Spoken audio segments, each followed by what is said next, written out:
Welcome to another video from Dr. Lock. The other day I got a comment about a new tool, so I thought I just got to go out and buy it, and I had some instructions on it too. There's our instructions, so I can tell you what it is. Okay, so here it is here. Looks like a little mobile phone, but it's not. Just to make sure you're in focus there. Okay, that's the best we can do. Okay, brand number XIXEI, and I couldn't find much on the internet about it. Okay, there we go. Looks like a little mobile phone size-wise, like a Nokia mobile phone. Okay, box-wise, standard USB to USB-C with an adapter here of female USB to USB-C. So we can plug that on there like that, alright? And here's where it gets tricky. Then you plug one side into here, like that, and then you plug this side into your mobile phone. Isn't that cool? And then that allows you to hook onto the internet, from what I've read. Anyway, that's that cable, that's that. Let's go through and do a few little things with it. Alright, so, okay, let's go over the specs on this bad boy. 10 frequency NFC smart card reader, writer, copier, 125 kilohertz, 13.56 kilohertz, USB fob programming copy, encrypted high quality. Okay, so we're a bit all over the place there. That was the reason I bought it, was because I was having troubles duplicating some of the 13.5. I'm not sure if they're encrypted or not, but I had troubles on the other couple of machines. This one came in about, you know, 80 bucks or something delivered, so it was worthwhile just buying it. Okay, support read and write frequencies. Here we go, nuts and bolts. 125, okay, that's pretty standard. They could all do that. 175, I think that was a standard one. 250, 300, 375, 500, 625, 750, 875, 1000, 13.56, and then it's got in brackets ISO 1443A/B. Well, I don't know what that means. Someone might know. Okay, support card reading. So reading is not as important as writing, because they generally, a lot of these things, you read the specs and it says, oh, it's there, but really it's only the read function. So they can always read a lot more than they can write. But here we go anyway. Support reading, EM4100, EM4200, MyFair iClass, UID card, ultra light, HID, 13.86, 13.26, 13.46, NTAG 203. Okay, so that will mean a lot more to a lot of other people than it does to me. Anyway, support card write, T5577, which is one of the cards that are quite universal, and you'd use a lot of the time because it's a very popular card to clone onto, and they're for the ones that you can do, so most people would be familiar with that card.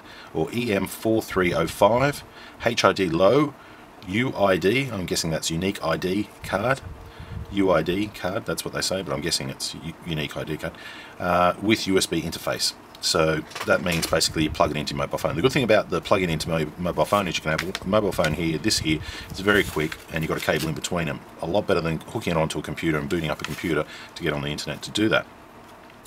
I haven't tested the hooking it onto the internet yet, but somebody can tell me if it just goes to a server and how that works. Okay, use lithium-ion battery. So this right now should just boot up. There we go. Handheld device, easy to carry, decode, complete all kinds of smart code access, blah blah blah. Size is not a problem. Lithium battery, Android platform, upgrades free for life, yada yada yada. Okay, cool. So I've got a couple of sample cards here, and some of the other, just the normal ones I normally use. So to be honest with you, I'm not sure what's what. Let's have a little squizzer. Oh, it's left us already. So the unique ID is one of the reasons I bought it, is because we do work on one site where they sometimes do need cards, and we actually have to put the site code in and all that sort of stuff, and it's got to have a unique ID to be compatible with their system. So a lot of the time we had to get those cards made, and I thought, well, it'd be nice if we could just all of a sudden just make one, you know. Alright, so let's go through. Press read or hash key to start to clone. Okay, read. So we have frequency. Press read to read the card, or enter the card number directly. Once it is successful, read. Press write to write new card. Press hash to change the frequency. Sorry, press startup to change the frequency. Press hash to go back. Okay, so we're on 13.5, 125, 175, 250, 300, 500. Okay, let's go 13.5. Okay, let's see if we can do that. Now let's see if we can put in the number manually. 0. Okay, so I can't do a 0. So we'll start off a number with a 1, 2, 1, 2, 1, 2, 2, 2, 2, 2, 2, 2, 2. Okay, 1, 2, 3, 4, 5, 6, 7, 8, 9, 10. 10 numbers. 1. Why don't I just do them in order? Anyway, now let's see if we can write that. Card writing failed. Push the read button. Card reading failed.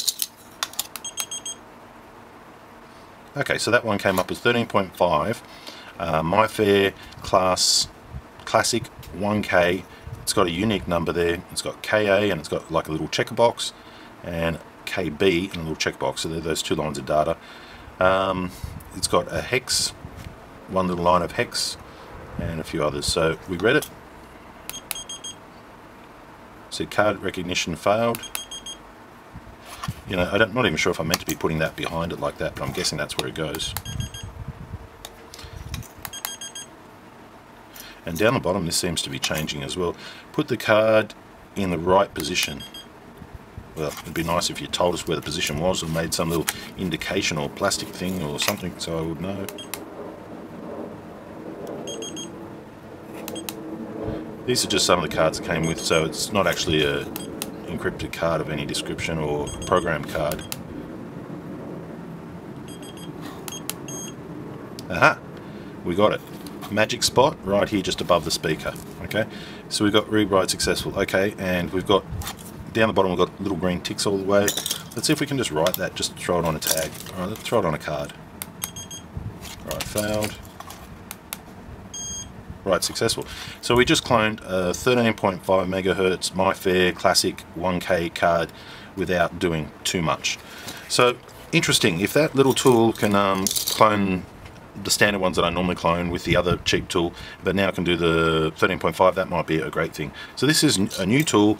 I'll probably take a little bit of time to get used to it and learn a little bit more about it, but it seems to be more functional than the last tool. Oh, battery saver. It seems to be more functional than the last tool that we had, so for the money, definitely worth getting. Let's just take it through and see the menu for you as well. Okay, hang on, hash. Okay, so there's the menu. Smart clone, how do we move around here? Okay, push hash. How do we go back to main menu? Okay, main menu. Okay, how do we move? Okay, main menu, hash hash, and then start button. So smart clone, advanced, frequency detect and setup. Okay, now I've got to find the button to go into them. Okay, that one. Okay, so that's smart clone. Let's get out of that. Advanced, frequency, read the card, write the card, go to next page. Okay, so up the top, go to next page. Gives you more options. So this is GTU/GDM, don't know what that means.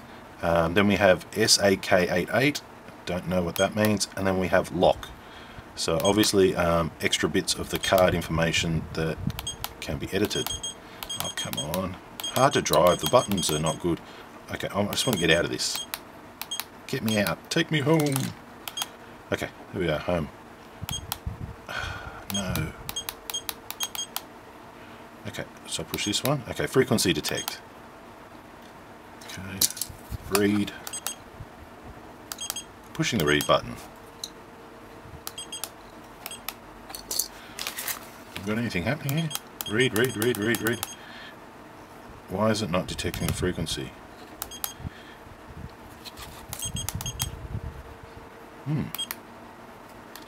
Okay, frequency detect. Let's try now.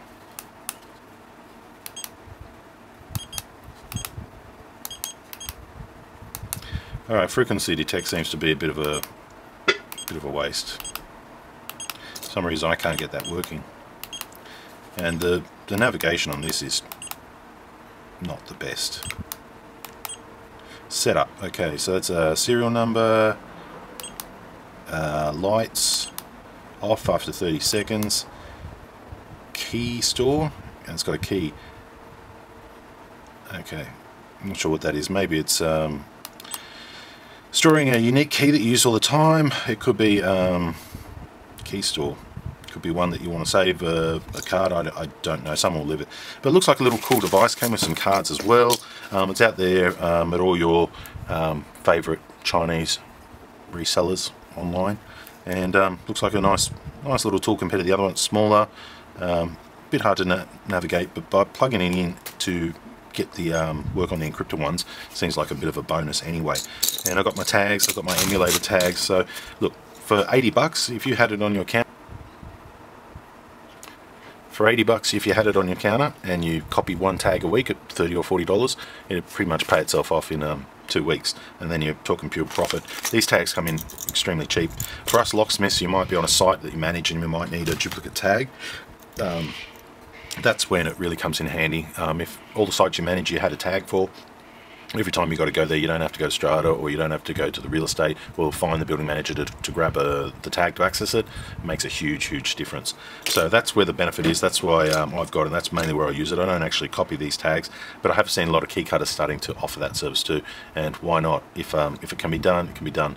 For the people out there who don't want their tags copied, you pretty much got to pay the better money and get encrypted tags. The better the system, the better the tags you use, the less that this can be done. This can be done on a lot of systems because they've used low-end, just standard non-encrypted cards. Now, if that's what you want to use, then yes, it can be copied. It's no difference to a standard key and a security key. If you use a security key, it can't be copied. If you use a standard key, it can be duplicated at your local hardware for a few dollars. Same system with these tags as well. So if you're not happy with people cloning their tags and you're managing a system, upgrade them to encrypted cards that can't be duplicated, because as technology moves on, we get more and more of these machines, and basically you can just start to copy things that weren't able to be copied before. Like the 13.5 is a new one where I wasn't able to do it on that cheap machine, but now looks like I can do it on this one. And hooking onto the internet used to be something that used to be you'd have to do with a laptop and a special reader to decrypt some of them, but now it looks like you just plug this in a mobile phone and it's nice and friendly, so that's definitely a bonus. Okay, I haven't tested that. I'll probably test that in a few days when I get the right type of card. I'll plug it in the mobile phone, see where it connects to, if I need to actually give it internet access, if I have to pair it, if it just basically takes internet access and goes straight onto its server, or if it even talks to its server without me needing to log into some web page. That would be the best case scenario. Plug it into your phone, works instantly, but we won't know that until more videos come out about it. If somebody has this and they know how it actually communicates once you plug it in, do you have to pair it? Do you have to set up the internet access? Do you have to hotspot it? Like, what's the story like to be able to clone an encrypted card? That would be nice to know. But the instructions we get, I found this off 4 websites. That's as much as you get. There ain't nothing in the box, and the screen, yeah, it's not really got inbuilt. There might be an inbuilt file on 1 or 2 of them. I found that, but I haven't got that far. Anyway, that's just a quick look at the XIXEI device, and I think we'll see a few more of them out there and about. As a locksmith, yeah, I definitely have one, because it gives me one more thing that I can sell to the clients. If they want an extra tag and you can clone their tag, it makes no real difference if they have 1 or 2. It's their tag, it's registered to them anyway. So anyway, thanks for watching.